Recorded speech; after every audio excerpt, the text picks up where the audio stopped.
would like to welcome all guests here and all viewers online to today's book presentation and panel discussion, Pirates and Yankees in the Atlantic World, New Perspectives from American Studies, in the name of Vienna University Library.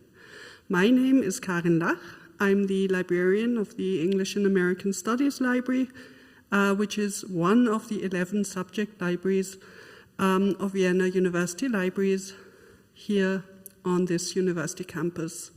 For many years, it's been a pleasure of subject libraries and librarians to host, and maybe sometimes organize, book presentations and exhibitions in the libraries.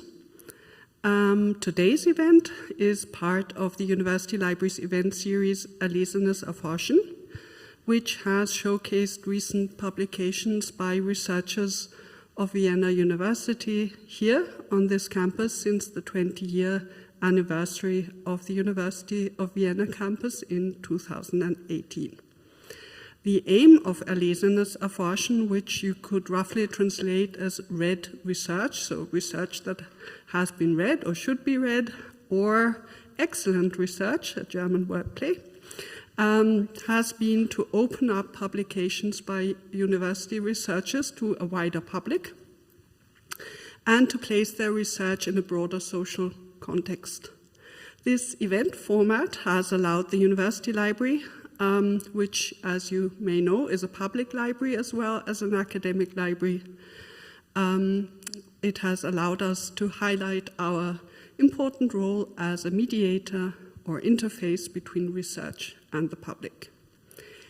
In today's presentation, Pirates and Yankees in the Atlantic World, the authors Alexandra Ganser and Stefanie Schäfer, both from the Department of English and American Studies of Vienna University, are going to present and discuss their books, Crisis and Legitimacy in Atlantic American Narratives of Piracy, 1678 to 1865, Alexandra Ganser, and Yankee Yarns, Storytelling and the Invention of National Body in 19th-Century American Culture, Stefanie Schäfer.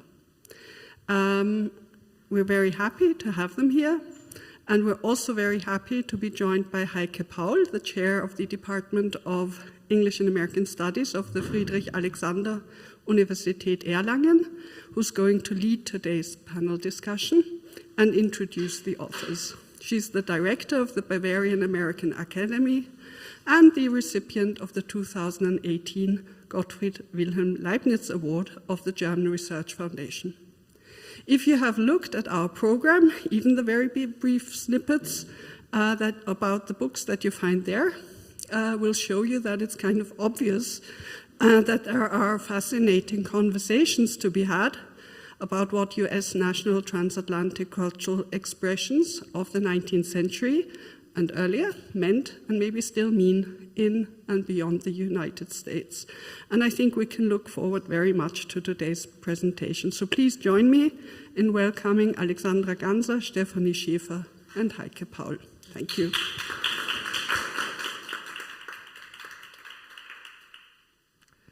Good evening, everyone. Welcome.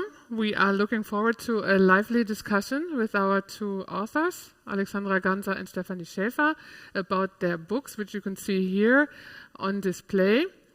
You will also be invited to join us in our discussion and to raise your questions and your comments, and you can do this by show of hand, and you will be given a microphone. Or if you are online in the virtual space, then you can write your question in the chat, and I will see it here and can take it up. Don't worry, we do not expect anyone to have read both books beforehand. Rather, we want to unfold some of the central arguments in our conversations about them and shed some light on what the pirate and the Yankee as figures of identification and critique may have in common and what sets them apart. And before we engage with the first questions, I would like to briefly introduce the two panelists with a bit of academic biography, very quickly. Alexandra Ganser is professor in North American Literary and Cultural Studies. She's head of the interdisciplinary research platform, Mobile Cultures and Societies, and she is executive director at the Center for Canadian Studies here at the University of Vienna. She was, some years ago, a Fulbright Fellow at the University of Oklahoma, and she has spent slightly more than 10 years at the Friedrich-Alexander University Erlangen-Nuremberg, first as Fellow of the Research Training Group Cultural Hermeneutics, Reflections of Difference and Transdifference, then as Assistant Professor and Postdoc before she came back to Vienna in 2015.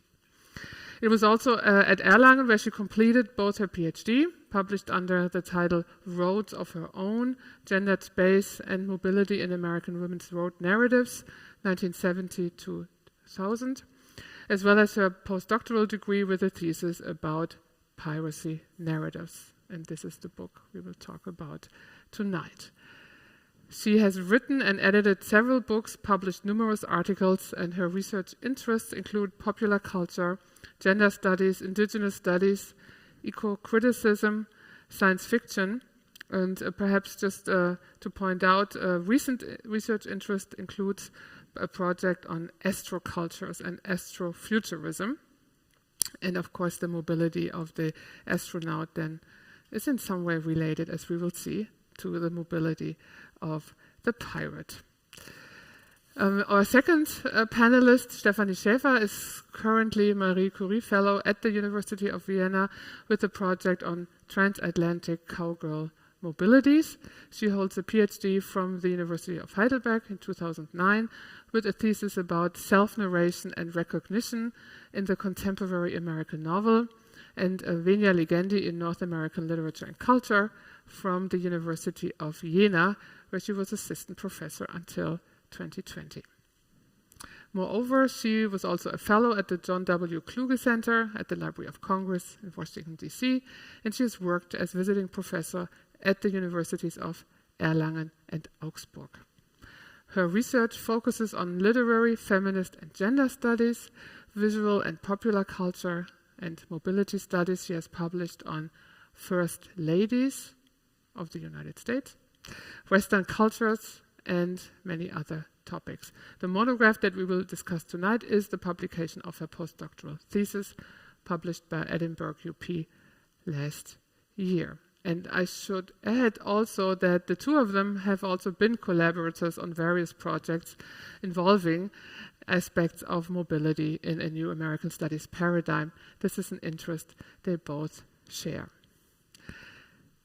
Now, both of your works are Habilitationen, second books qualifying for a professorship, and these second book projects tend to stick around for a while. So it's always sensible to choose a topic that can sustain your interest for many years, probably 5 or 6, to say the least. Sometimes it's a whole decade.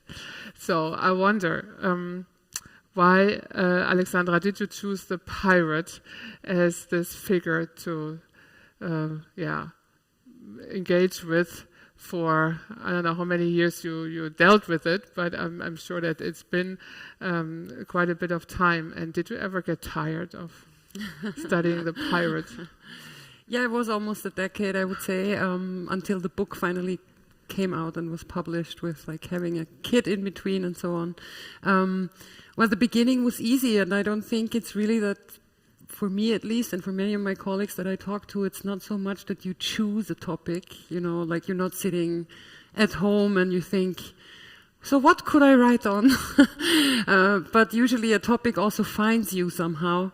And I was looking for something, going back in time. I wanted to do a diachronic study, which is also the unusual thing about this book, that it spans 2 periods in American history, early American history, and the C19, the antebellum history, in terms of the periods.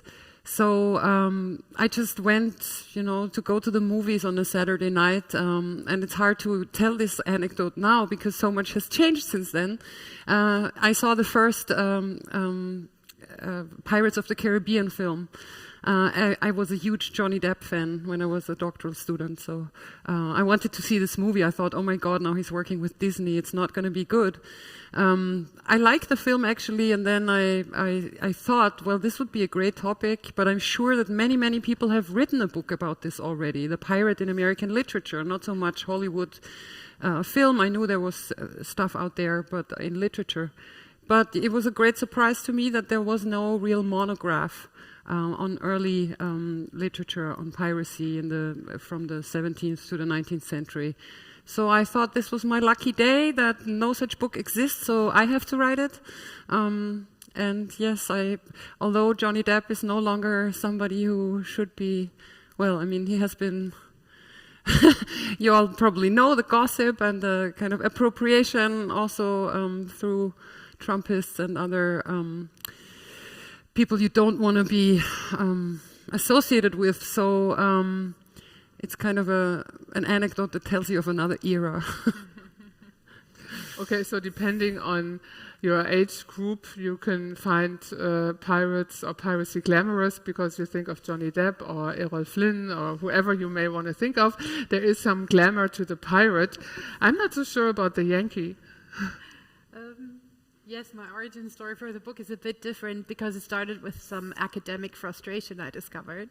But I want to first maybe talk about the Yankee because that's actually the linkage. So I was looking into the beginnings of American theater, and I was teaching a course on early 20th century theater, and all the literature told me was that American theater and drama doesn't begin before the 20th century. All that comes before is just aesthetically irrelevant stuff that shouldn't be read. And so that was a bit of a moment of frustration. And I went to look further, and I quickly discovered the concept of the Yankee theater. So a theater in the 1830s to 50s, roughly, that was commercially very successful, but that featured front and center a figure who was not sympathetic, namely the Yankee on the stage. And I thought, okay, well, there has to be some literary history that looks into this further. And all I could find was studies that said, this was very popular, but it's aesthetically not worthwhile. It's not worth looking further into this. And I thought, okay, well, in contemporary culture, I started talking to American friends, and I said, what do you associate with the Yankee? And they said, Yankee Doodle, the song that everybody knows.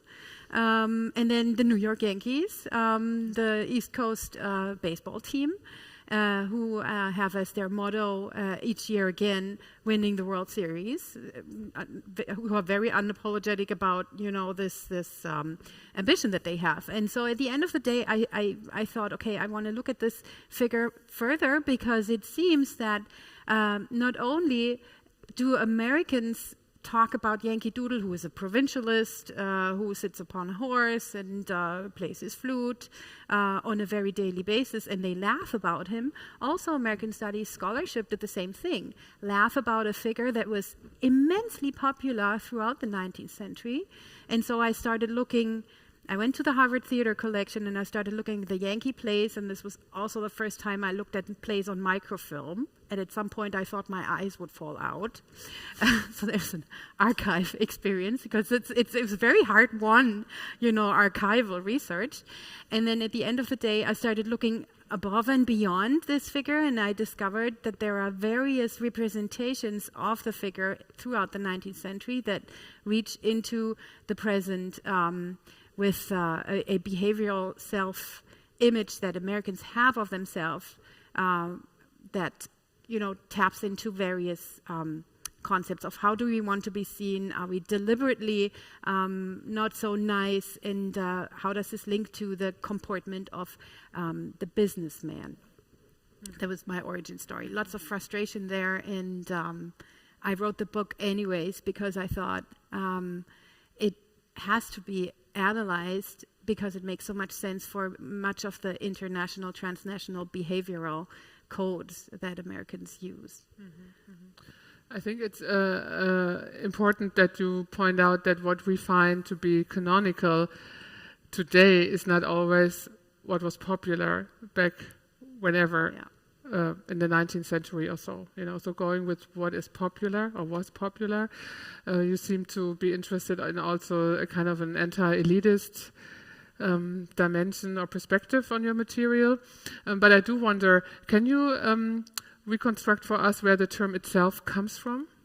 Yes, that was one of my earliest discoveries. So actually, it's a transnational term that comes from a diminutive. It's a diminutive version of Jan, so the Dutch Jan, a short form for Johann, and then the diminutive suffix was added, the ke.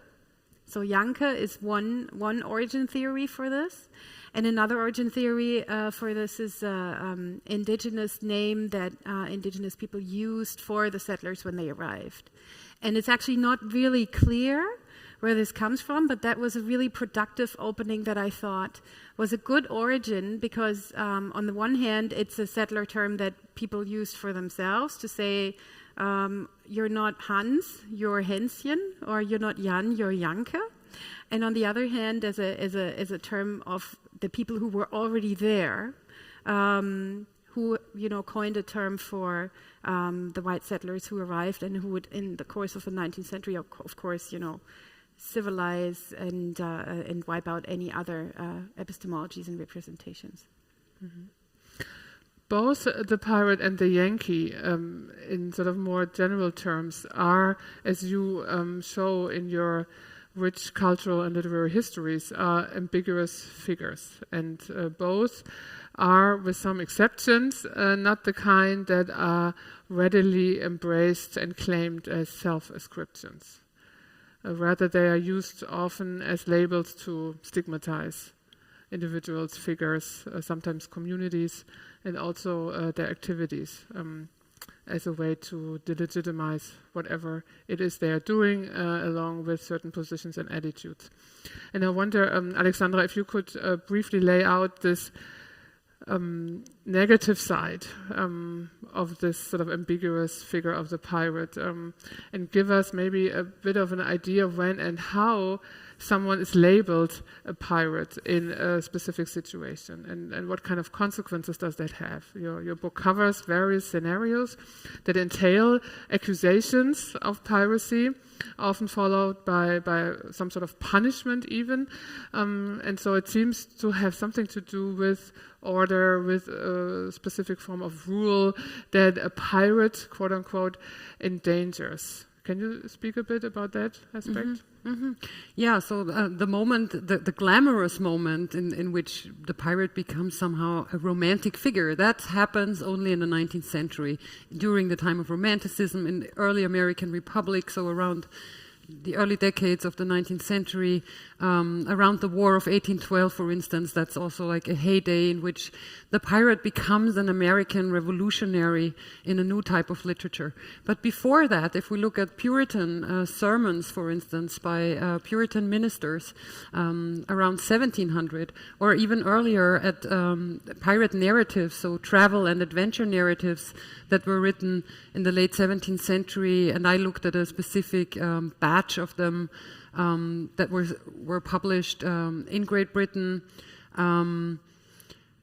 and that actually dissociated themselves from piracy. So you wouldn't even find the word pirate in there because it would be dangerous for these authors to identify themselves as pirates. So they would actually talk about other people as pirates, so to make sure they won't end on the gallows. So there was a real consequence to claiming that somebody was a pirate, meant that this was a legal accusation that could lead to your conviction and hanging. And there are some famous pirate testimonies. So I want to share with Steffi also this the great part of this work, which can be frustrating, of course, but the archival work in which you actually discover sermons that Cotton Mather held against the pirates. And then there is a pirate who would just stand up and not repent. So those were, ministers who tried to get the pirates to repent before the moment of death, so at least they could be saved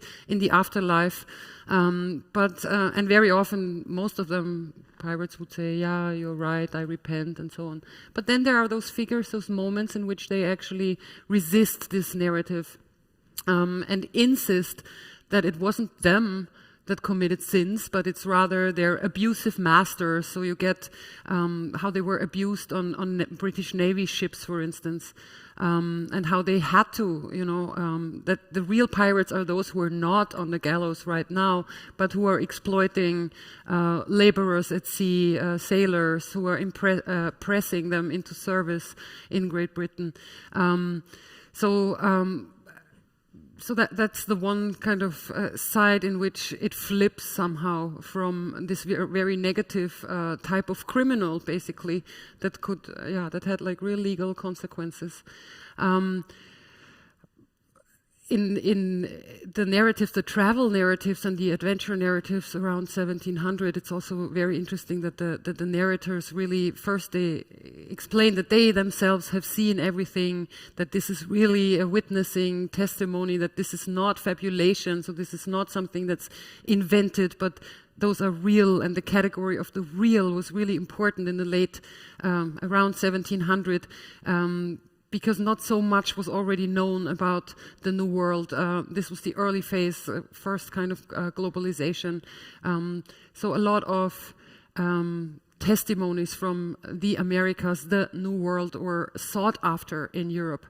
And so you get this testimony, but whenever there would be something slightly illegal, the narrator there would be some aesthetic, or some change of narrative perspective, even in a 17th century text where we don't expect that. And the narrator would recede behind the narrative, for instance, and not even dissociate himself completely from what was going on. Although if you are an attentive reader and have studied a little bit narratology and literary studies, hey, what's going on with the narrator? Where did he actually go as a participant in his own narration? So we can see the changing semantics of piracy also in the course of what you labeled globalization. Of course, also the history of colonialism that precedes the founding of the United States. So, can you tell us a bit about how the pirate, on the one hand, stands for America, or is a figure of Americanness?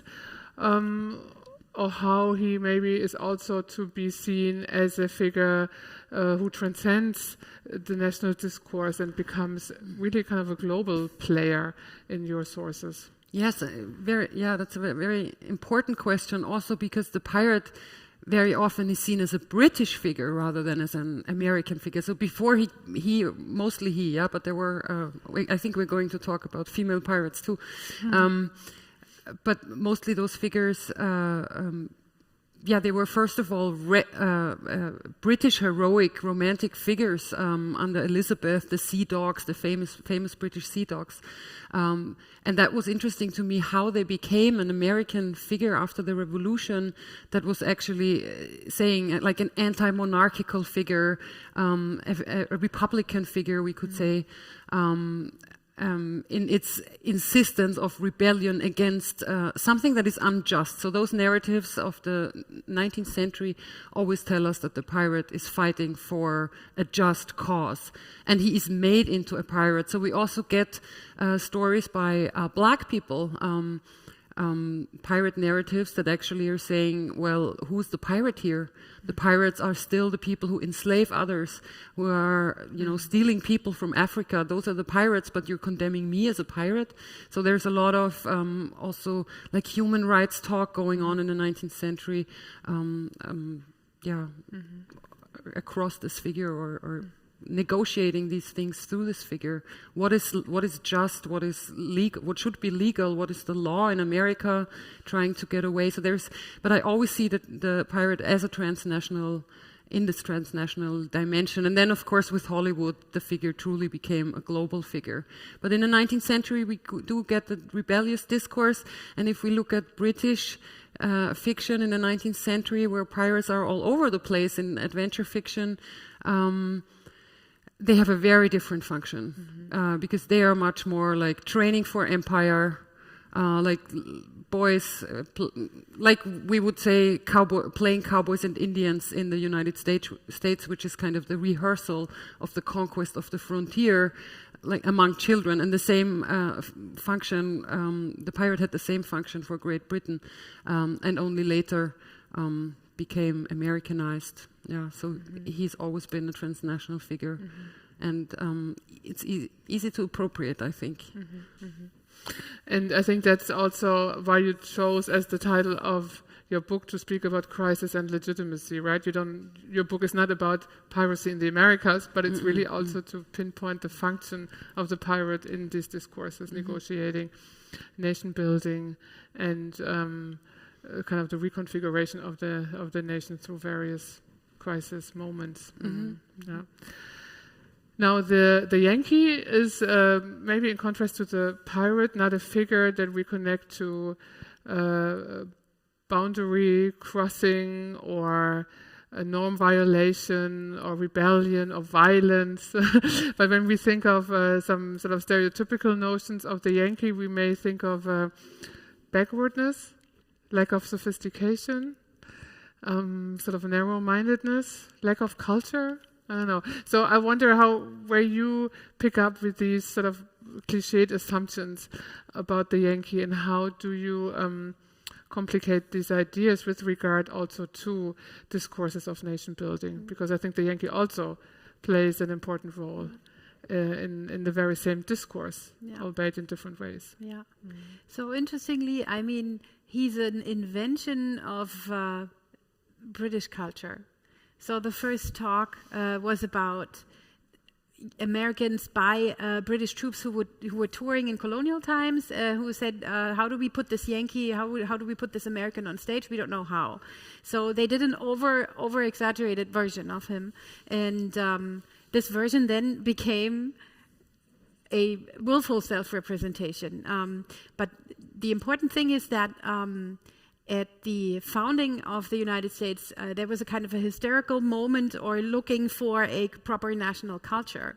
I think something that you can almost describe as a hyper-nationalist moment, because on the one hand, the desire was to inscribe oneself into Anglo heritage and to uphold a filial narrative of transatlantic relations. So it was important that this newly independent country would at the same time be very closely linked to Great Britain, the mother country. So if you want to stay with the family logic, which has been explored by American literary theorists and historians, it was important to say, okay, we are an offspring of Great Britain, but at the same time we are new and we are different. And this also links to the frontier narrative.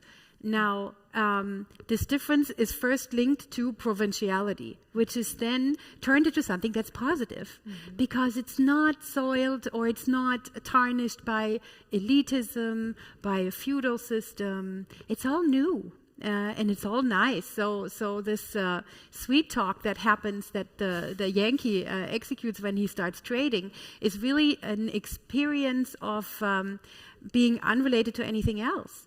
And in the canonized literature, so by 1820s, the Knickerbocker School, the first generation after the Revolution, they were looking for American topics and American characters to write about. And Cooper, who was a big on transatlantic literature, very interested in Britain, who would go to Britain all the time and was very intrigued by British literature, he uses a peddler figure as a positive and almost ennobled trader in the Revolutionary War in his novel The Spy, which became his first bestseller. So kind of The Spy makes Cooper's literary reputation, and it circles around a very noble George Washington, who is, embroiled in the middle ground there and fighting and transitioning between the different parties. And this peddler figure who remains ambiguous throughout the novel. And I'd like to link what Alexandra talked about as a literary studies person. When you read these texts and there's a switch in narrative perspective, or there's almost a very many pages long description of what the space looked like and how this peddler moves through the space, you get really transported through.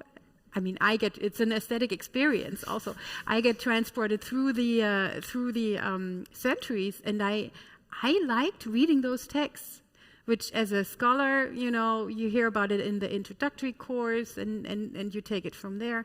But Cooper, to me, was really a discovery, a rediscovery, so to speak. So what I want to say with this ambivalence of the Yankee figure, it's really a deliberate seeing oneself as provincial and as a kind of backwards, and also anti-intellectual as in anti-institutional. In the sense of Richard Hofstadter's concept. So we don't have big universities, we don't have lots of training, but we are street smart. And by the middle of the century, by the 1860s, in the Civil War, this becomes latched onto the North and the fighting over the union between the North and the South and what this newfound country, the U.S., is going to be. That's the moment when the Yankee becomes a positive figure and is linked to the body of government in the character of Uncle Sam. And that went far beyond, drama, but it was still tied to the principle of performing Americanness. And maybe the last point I can also say, what many people overlook, is that the Brother Jonathan figure, who looms large at the beginning of the 19th century, is actually a son figure to the English John Bull. So it's really a time for national allegories in the 18th century in Europe, where international conflicts between between England and Spain are told by Arbuthnot in Law is a Bottomless Pit, a pamphlet, through a family quarrel. So there's a need to invent a national character, also through humor, also exaggerated on the stage, that citizens can then identify with. Mm-hmm. You've already mentioned that you have been dealing with plays, theater. You mentioned now Cooper's less known novel, The Spy. Of course, we always think Cooper is the Leather-Stocking Tales, but of course he's written many other very interesting texts. Can you say a bit more about your archive, as we say? What is it that you looked at? How did you choose to examine certain sources? What was your point of selection here? I was so lucky to be a fellow at the John W. Kluge Center at the Library of Congress, because I basically could look left and right and just follow my trail into the archive there. So I first started out with the Yankee theater, but then started looking at early 19th century newspapers, ephemeral publications, and discovered, for instance, that there was such a thing as a mammoth newspaper that was published as a kind of what we today in German call Wandzeitung. So it was a mammoth kind of text that would unify different kind of text fields that was called Brother Jonathan. So this also had to do with materiality of print culture. And unfortunately, I didn't get to look at the mammoth newspaper, but I got so enamored with this idea that I really started looking beyond the text, the literary text, into materiality of cultures, into history of trade, into map making, and so on and so forth. And from this, it was kind of difficult to come back from that wealth of sources I found. I decided I would structure the book in two parts that would look into the different spectrum of Yankee figures. And they roughly follow theater, then print culture and visual culture. So we'll talk about Thomas Nast in a little bit, who also made it to my book cover. But I also looked at the peddler as a trader figure. And these were pamphlets and newspaper texts. And finally, at sentimental literature towards the end of the century with the New Englander. Mm-hmm. When you discuss the theater, the plays that you examine in your book, you talk about sort of a meta-theatrical discourse, or is this a word that you're using? Yeah. Can you explain this a bit? Because I think that you pointed out earlier that you find that there is this performative dimension about a Yankee that you want to tease out of the material. So does that go together somehow? Yes. So the Yankee in Yankee theater is an intriguing figure because he's recognizable through the different plays. So some Yankee plays will be set in rural New England, and another Yankee play, The Brazen Drum, will be set in the Polish War for Independence. And the Yankee always does the kind of same thing. He arrives like an explosion, so there's a plot that's going on with lovers, high couples, low couples, and then he arrives and then he puts everything into a kind of disarray. He's really loud. He does a performance, so he sings songs and he basically interrupts the action.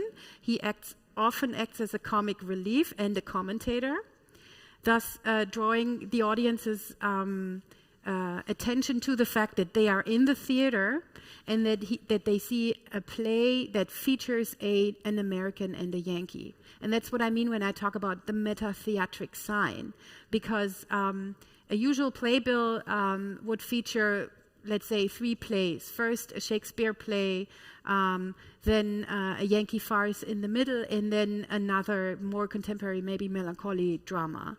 And people who would go to the theaters would want to see the Yankee actor play not in the Shakespeare play, obviously, because that was hard to kind of install him in there, but they wanted to see him play in the Yankee farce, that was kind of break entertainment, and in the second play as well. So you had the same actor playing the Yankee over and over, and the Yankee star actor in the star system, they were making lots of money off traveling around and just playing Yankees.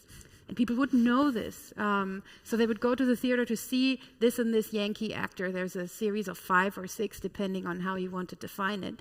And they were totally in charge. So it really goes in this meta-theatric sense towards the theater as a place for negotiating national identity, for negotiating the relationship with Europe, and for seeing oneself and also laughing about oneself. Mm-hmm. So to newly arrived immigrants in the US, this would be an exposure to whatever this American character could be. Mm-hmm. Mm-hmm. With regard to the pirate, there's also a lot to be looked at, and I think you covered sermons, broadsheets in the Puritan age, novels, of course, certainly literary texts in kind of a narrow sense, but also beyond that, all kinds of sources, correct? Yeah. It's very similar actually to, so I hear kind of my own project in what Steffi is saying. So first of all, if you start taking popular culture seriously also before the 20th century, so in the 19th century, even though maybe it's not as clear cut what popular culture is back then, and you need to reconceptualize quite a bit. It's going to the archives was also a treasure trove for me, and it's not the same. So I want to also say it's important to actually go there, and it's because you have curators there, so librarians who are very, very important. It's great that everything is digitized and you can access it from all over the world, but it's not the same because you have to. You know what you're looking for. And I remember that moment. I did my research mostly at the American Antiquarian Society in Worcester, Massachusetts, where they collect all the old kind of print material that is extant in the United States. And I remember when I was reading, one of my sermons and writing something, and then this librarian just comes to me and say, you're the woman working on Piracy. And I said, yes. And he said, you might want to look at this. And he just puts a box in front of me. And I'm like, what is this box? What is this guy giving to me? I'm sure it's something interesting. And I open it up, and it's envelopes from the Civil War, so actual letter envelopes that were printed with like piracy motifs on them. I had never heard of this before. I have never seen this before. I had no idea why was there pirates involved in the Civil War, I was totally at a loss. And then I started researching about the pirate discourse in the Civil War that was leveled against the secessionists by, again, continuing this discourse of slavery. They are pirates, but also because they are not a legitimate, they weren't seen as a legitimate secession. This was the big legal fight. Was the secession, was it legal or was it illegal? So I think still today historians are talking about this and having different viewpoints of how you could see it. And it's of course politically loaded.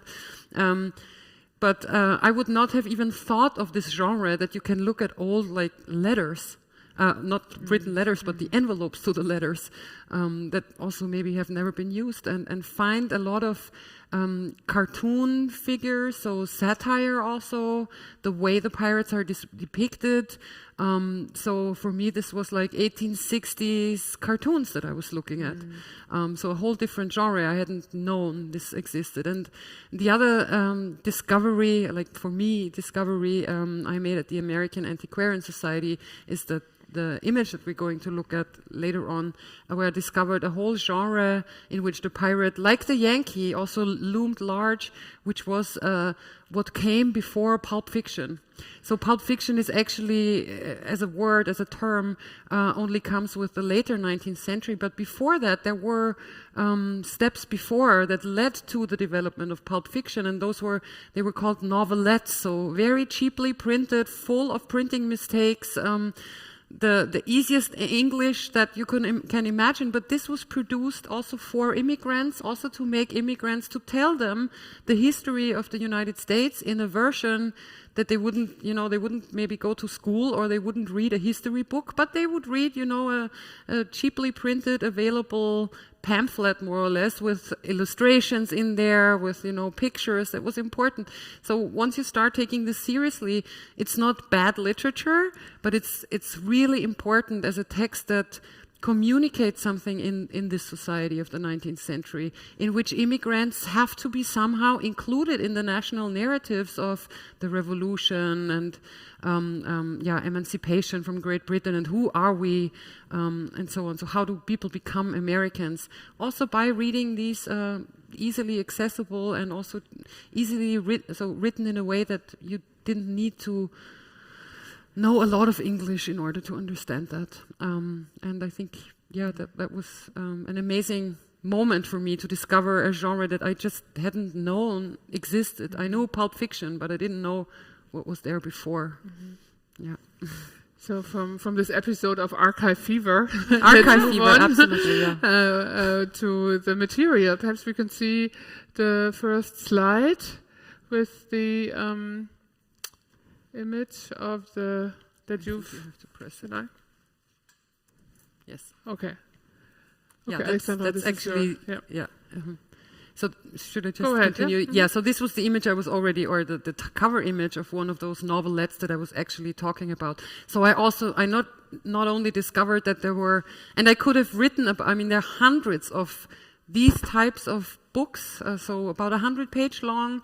You can see how worn out they are, full of stains and really bad paper quality. So I also admire these people for keeping these things intact, in a library in which you need certain degrees of air and circulation. So the librarians among us know much more about this, but I'm fascinated by that, just keeping this also alive somehow as a material object that you can look at.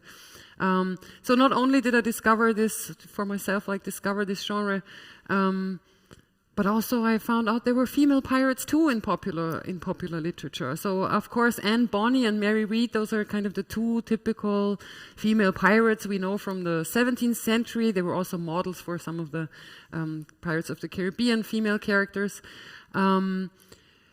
But there was more than that, and this is also where literature has more freedom than history, because actually the number of female pirates, the historical numbers, are very low. There were female pirates, yes, but compared to the numbers of male pirates, they're just an insignificant number. Yeah. But they're not insignificant in this book, because they're also doing something, with teaching these audiences that I just talked about American gender roles. So what we get here is cross-dressing, of course. So cross-dressing is a very important trope in female piracy, because that's what also historically women did when they went on board a ship. They had to cross-dress to keep themselves safe and to just be able to participate in a very masculine culture. So we have this kind of revolutionary heroine, this woman who, Fanny Campbell she's called, and she's described as this like very sturdy woman who is physically very active, who knows how to hunt and how to shoot and how to ride horses, and she's described in a manner that you wouldn't think popular in the 1840s, like 19th century, in which we often have this idea that women were, didn't ride and didn't, this was before the first wave of feminism, so we're having this idea of the oppressed domestic sphere. Yes, exactly. And then there comes this like very unusual figure, and it's actually she taking over all the agency. She's freeing her love interest at sea, so she's really rescuing rather than vice versa. But of course, then in the end, so most of this text actually talks about her as this pirate heroine, but then in the end she marries and she regrets her life as a pirate. So the last chapter is like, why did you write this? And first I thought like, yeah, okay, this is typically romance literature, so you have this great heroine who does a lot of great things, but in the end she marries off and has 7 children and is never to be heard of again. But then I also, as I began thinking about it, I realized there's also a very important function in this text, what it actually does to this idea of American femininity. So yes, we are different, and you can be much freer here. You can be a free woman in America. But of course, in the end, you have to transition to the domestic sphere. So it's kind of a girlhood even narrative, that once you settle down, you better regret this old life of a pirate. And then you get this apologetic that she herself is actually saying, oh, I wish I had known the comforts of domestic life before. I would never have gone to sea. But all the readers, and we have evidence of 19th century readers, female readers, who read this. Early fan fiction, yeah. Who read this, but who apparently didn't take the last chapter so seriously and actually went out fighting in the Civil War as cross-dressed soldiers. So, and that was great also to discover actual readers at the time, through anecdotes and through, but there is this actual Canadian woman who also writes about having read Fanny Campbell and then participating in the Civil War to free the slaves. Yeah, so. Great. So we've learned now that the pirate is, in terms of race and gender, kind of a figure that can easily be destabilized, or has been destabilized. I don't know about the Yankee. Is the Yankee, by definition, white, male? Today we would use the term toxic masculinity, right? I'm not so sure. Can you engage that? Yes.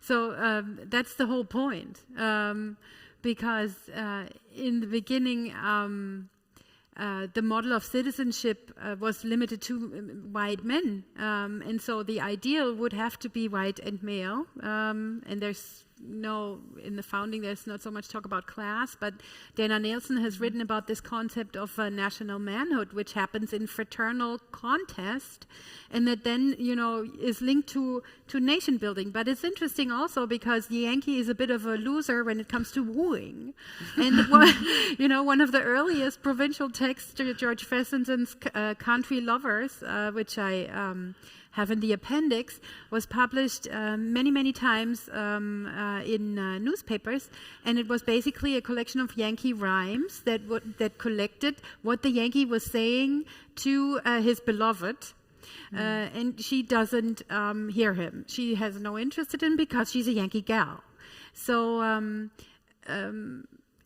he's often shown as a funny, of self-deprecating, often purposeful, but not always. He's always comical in the sense that he doesn't always get it. And in this context, you often have female helper figures coming in to kind of propel him and say, oh, the little guy, he can't help himself. And interestingly, towards the Civil War, you have the figure of the Yankee schoolmaster. So many New Englanders would go south and teach school there. And you also have the Romance of Reconciliation, which is a story of how Yankee school marms, so female Yankee school teachers, would go south and educate the Southerners in democracy and everything that they needed to know.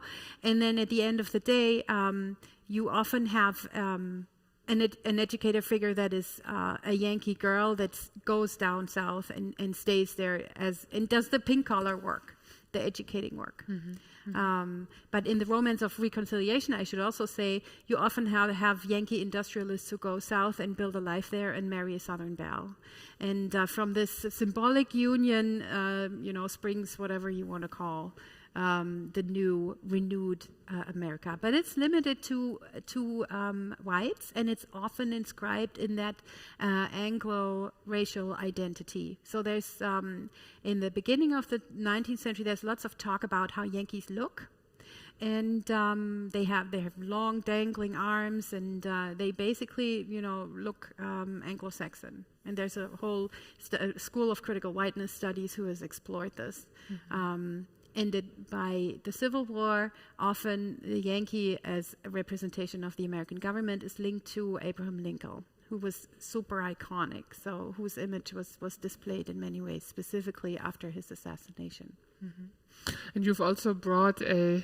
yes, that's a good seek here. too. So the masculinity part, I think this is for the book cover. And before I start talking about the image, I want to thank Thomas Nast Verein in Landau in der Pfalz, because I would never have found this image if it hadn't been for their work for Thomas Nast and for conserving his drawings. I went to an exhibit in Strasbourg at the Tommy Unger Museum for cartoons with my late dad, whom I could only get to go there because I told him we're going to look at political cartoons. So he wasn't interested in the text, he wasn't interested in the other stuff, but when I told him these are Thomas Nast cartoons and they're funny, we went. And so I found the two Georges there, which is a bit of a thing to unpack. So you see a rascally Yankee figure doing the thing on his chair and smoking a cigar. I think it's quite obvious that he's an Uncle Sam representation of government, right? But the cartoon is not called Uncle Sam, it's called The Two Georges.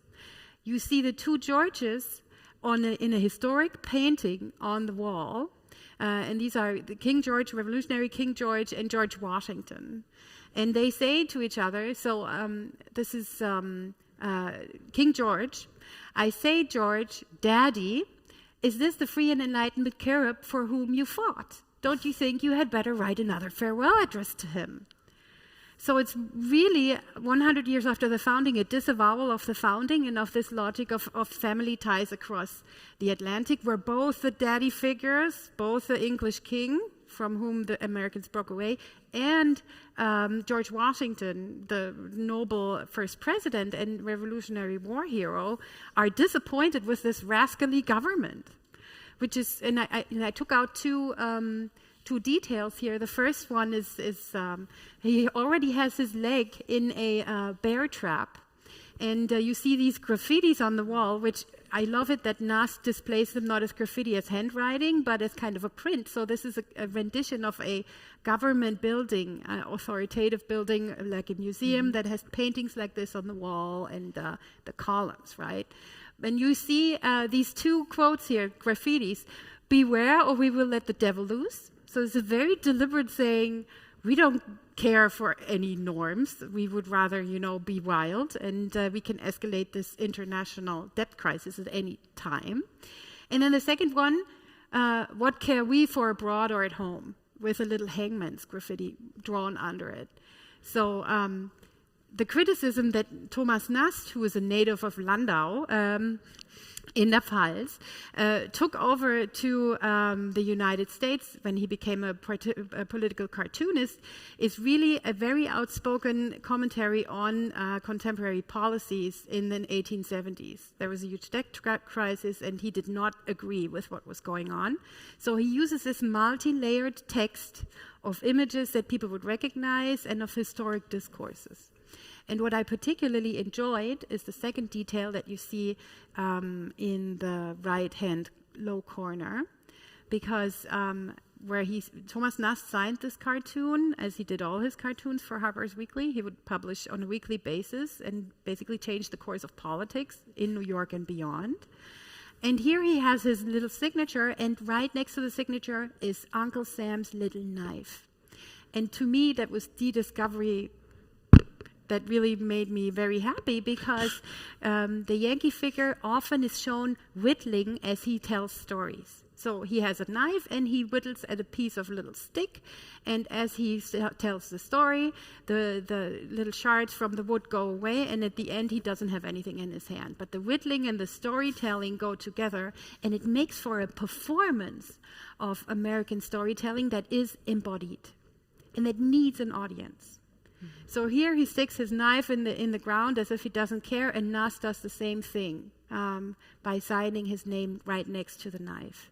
So the whittling and the storytelling also says something about American audiences who want to be deceived, who want to be given a great story, and who want to be told, a tall tale, basically. So one of the sources for the Yankee figure is also the American tall tale and the American kind of humor. Anti-intellectual. At the end, you don't always get the point, and you're often really confused. Deliberately so, because the Yankee is such a bragster.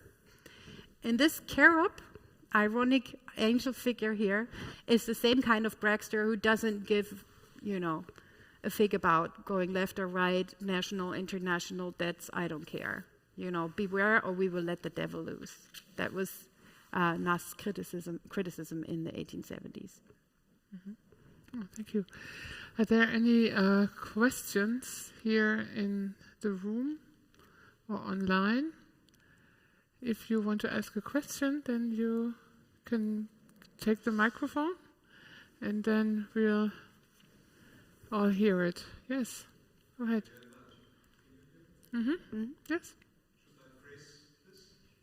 No. I found it very interesting that there are so many traditional ties to Britain, of course. In the first place, I've always thought of Sir Francis Drake basically as a pirate, because what he did, he was stealing Spanish gold and then coming back and being celebrated as the great hero. But I presume that you deal or include at least his successors there in the text. Yeah?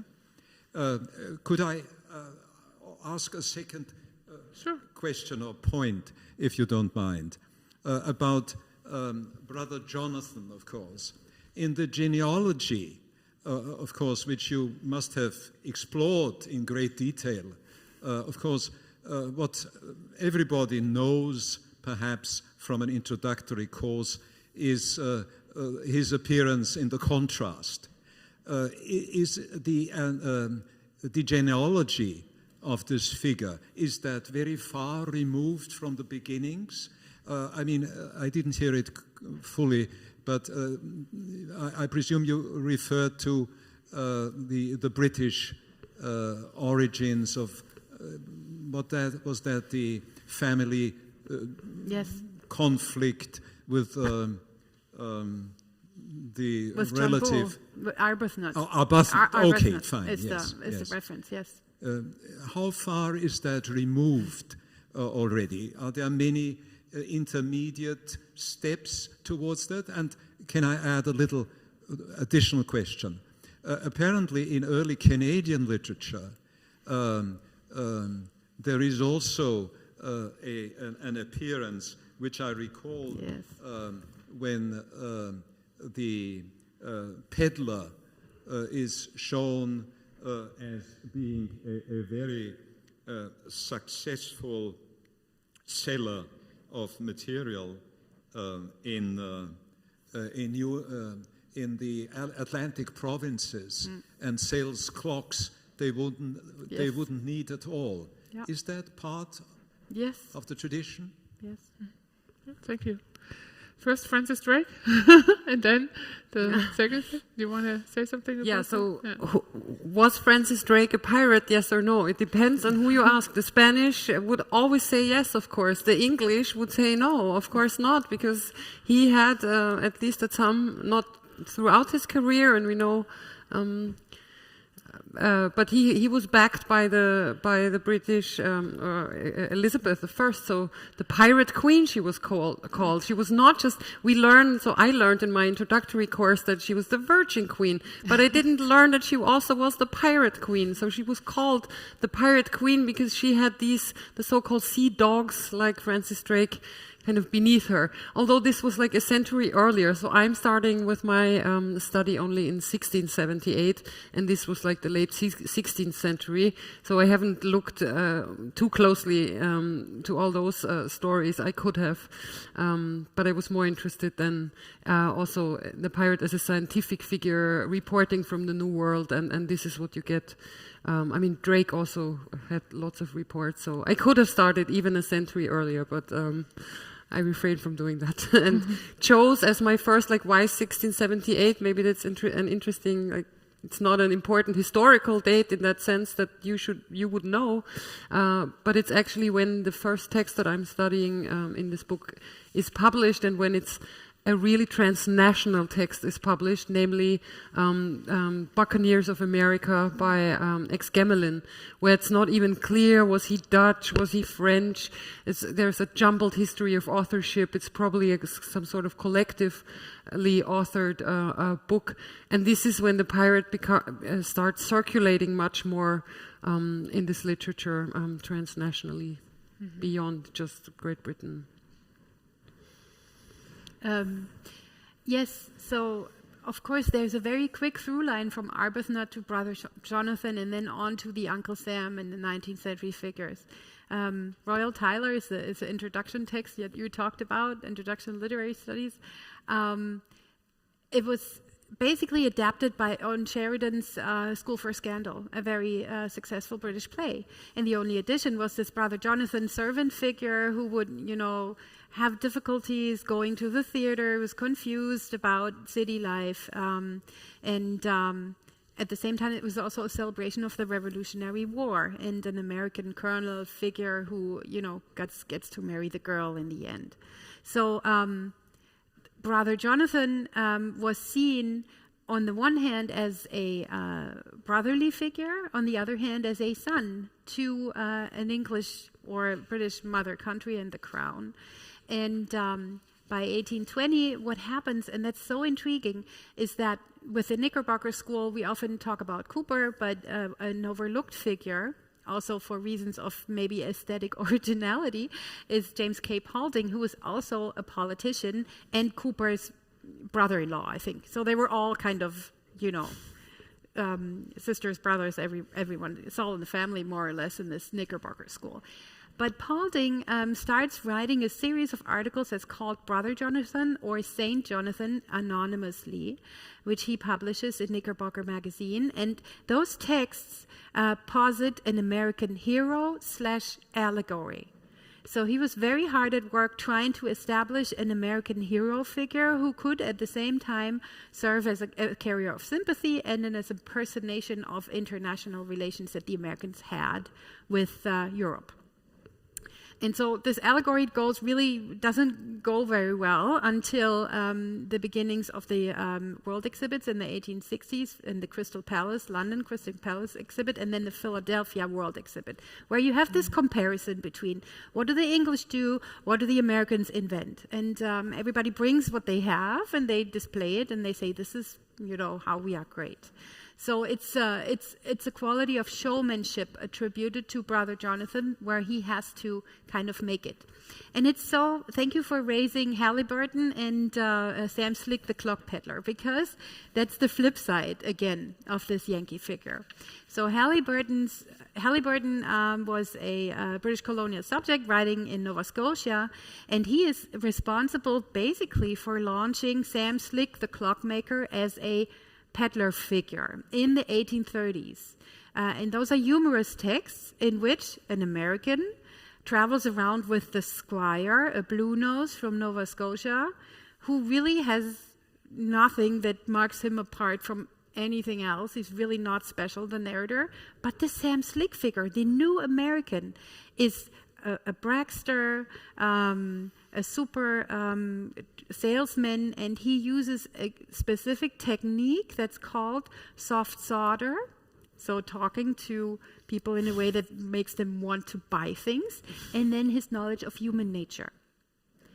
And this combination becomes the origin of the American businessman myth.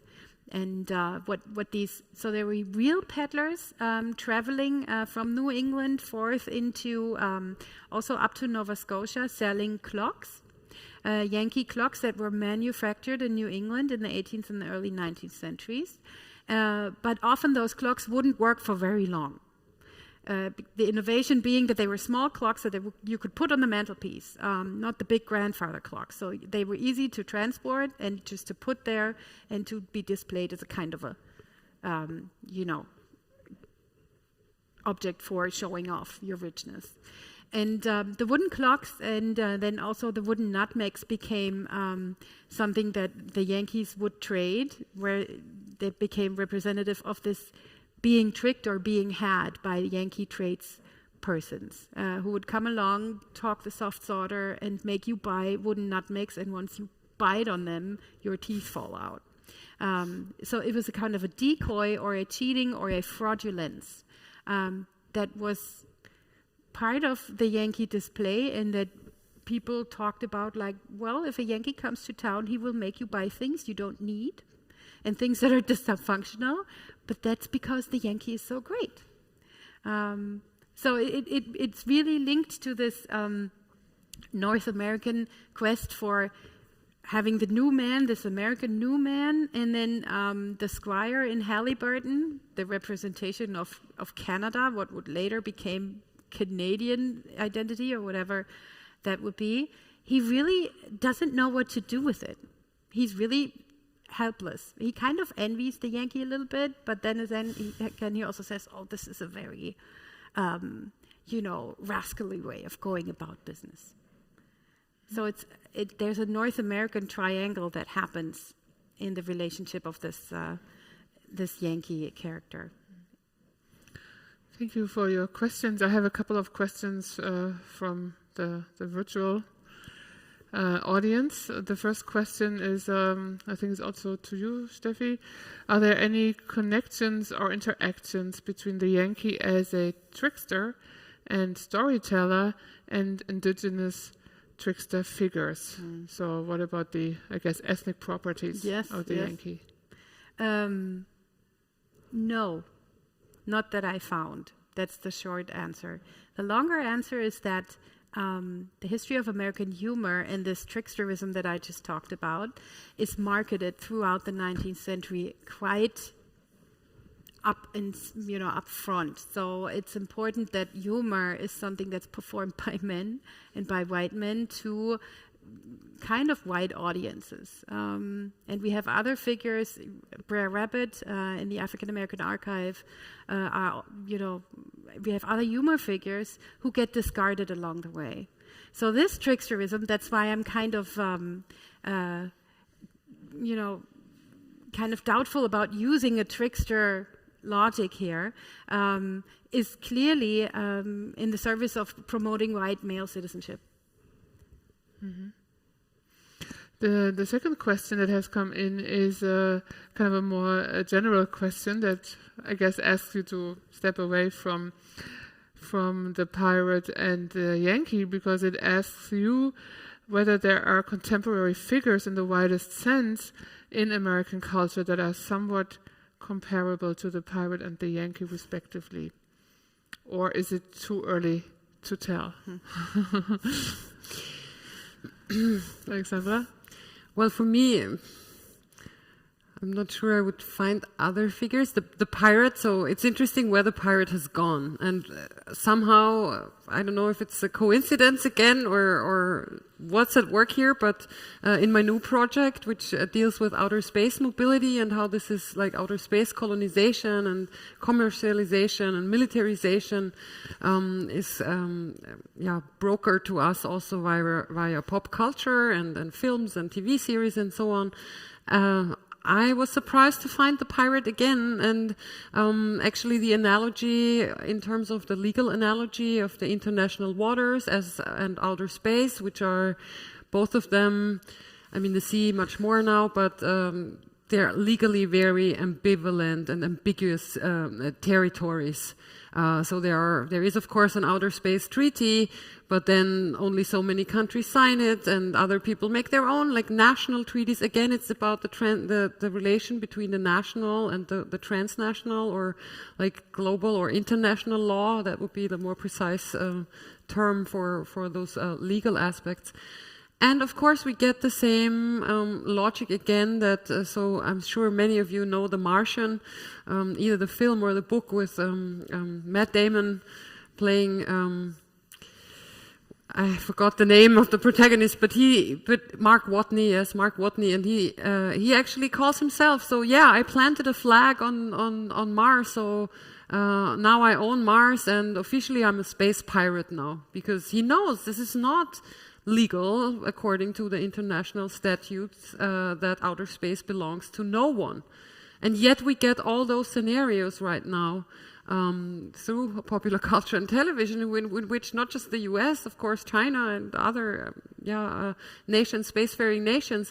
In Europe, it's Luxembourg that does a lot of this legalization, or designing some kind of legal framework that, however, is just ratified nationally. So the question is, how can you make Austria can't make a law about outer space that then is the Austrian outer space law? That would be difficult, because people would say, well, but outer space doesn't belong to Austria. So, but this is exactly what's going on right now. So I see the pirate as making this other career right now, and he's coming up again in popular culture. So I haven't been looking for other figures, and I don't know if you have an answer for a different figure that can be. Well, I mean, Heike, you talked about, or you dropped toxic masculinity, and that's a rendition of the business behavior that I make in my book about the performance of a businessman identity that can be tied to the Yankee, through the tycoons of the Gilded Age, even through the screwball comedies of the 1930s. Into the present, and the figure that I thought of was Donald Trump, who in The Art of the Deal practices a kind of mixture of soft solder and human nature knowledges.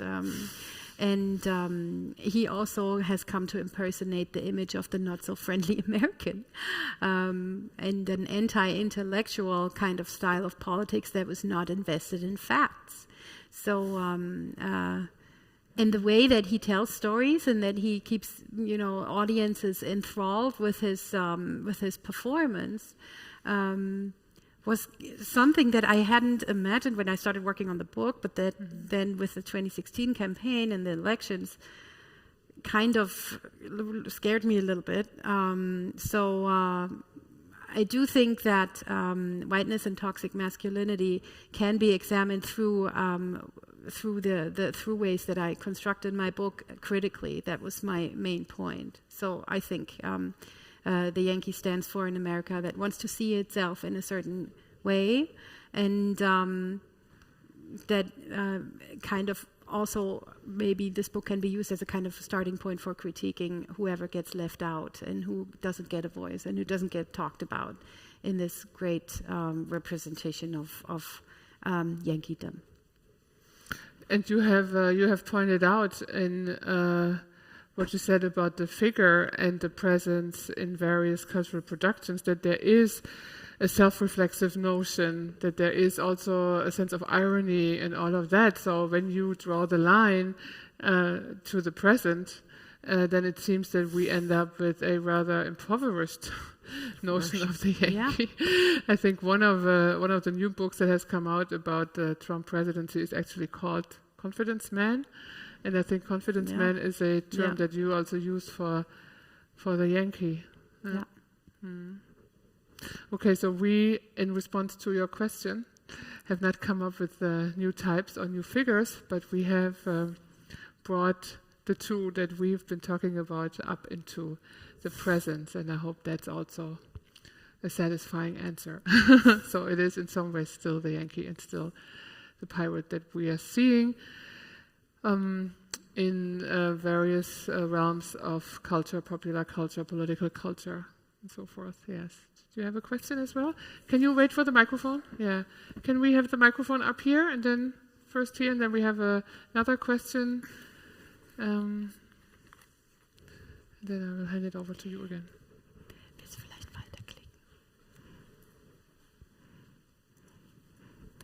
Just going back or an add-on to what, in terms of the imagination, what a pirate takes place today, it performs the piracy, including this wonderful, you called it motif, but the visual, the bones and the skulls, but thinking of anarchists, thinking of, the kinds of flags they're using, the kind of land occupation they're trying to re-establish as a communal space, also here in Vienna, I think really speaks to that spirit.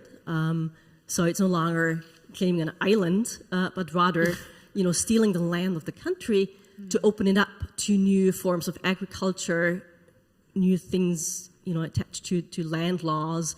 So I think that spirit is actually here in Vienna and in other German towns, cities, with regard to the Wagenplätze here. So I think, it's not just the carnivalesque pirate that kids love, but there is a political dimension very much on the fringe that is still alive and kicking. Not just on Mars, right? Not but just in on the Mars. middle No. and our civil society, yes. Actually, just yesterday, I was at the Donauinsel, and there's this spot where you can see it like on the map, where right opposite where I was, there was this little spot that is called Pirate Cove or something.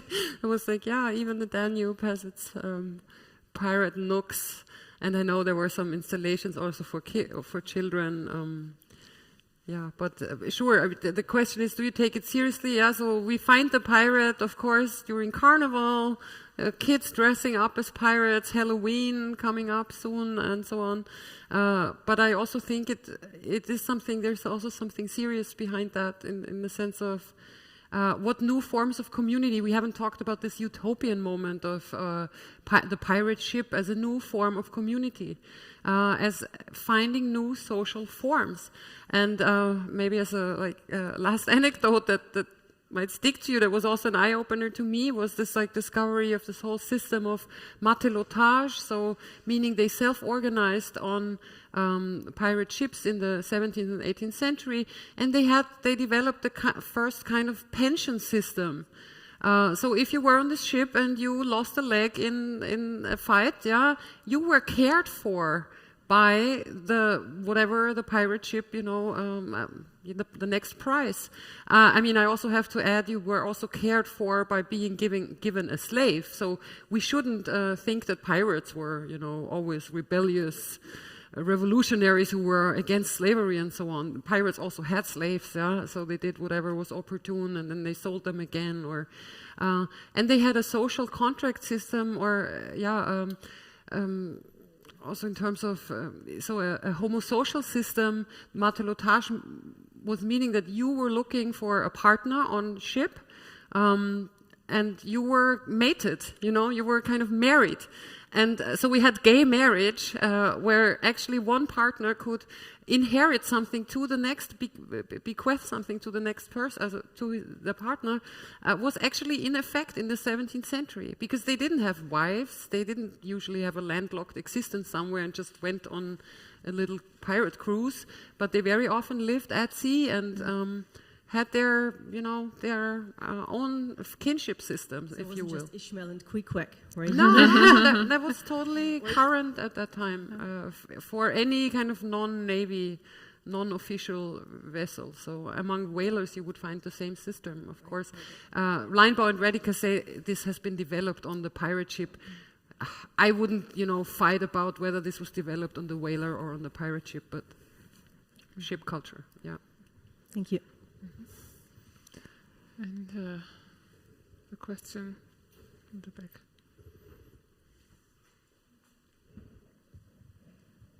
So this is a question in reference to the Yankee and national identity. Do you find that the Yankee in current days is as important and as relevant as it was in its origins of U.S. national identity?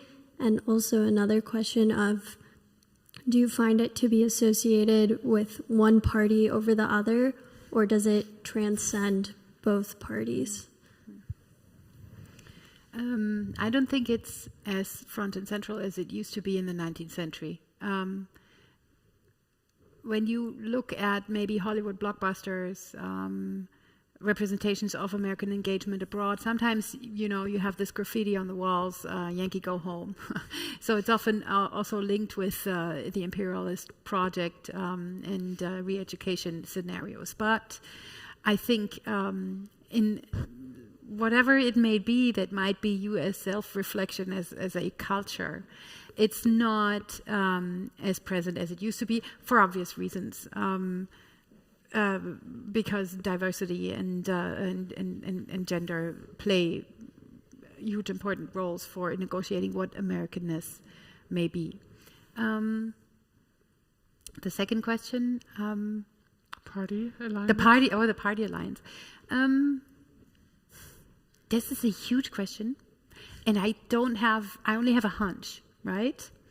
I would think, the display of toxic masculinity, to my humble knowledge, is often linked to gun ownership, and the concept of self-defense, of anti-intellectualism, anti-establishment, is also linked to one of the party programs, as is the controlling of female bodies. And I think there you have it. But I would invite all political scientists in the audience here and in the virtual space to, engage a debate about this. But yes, of course. Yeah. Mm-hmm. Thank you. Okay. Have we answered all of your questions? Are there any questions still need to be asked? No? I don't see any, neither here nor there. So, and I think we did turn around a few stones, and maybe it is time to close our discussion. I want to thank both of you very much for answering questions about various aspects of your book, and it seems that both of them offer fresh perspectives for the field of American studies and beyond.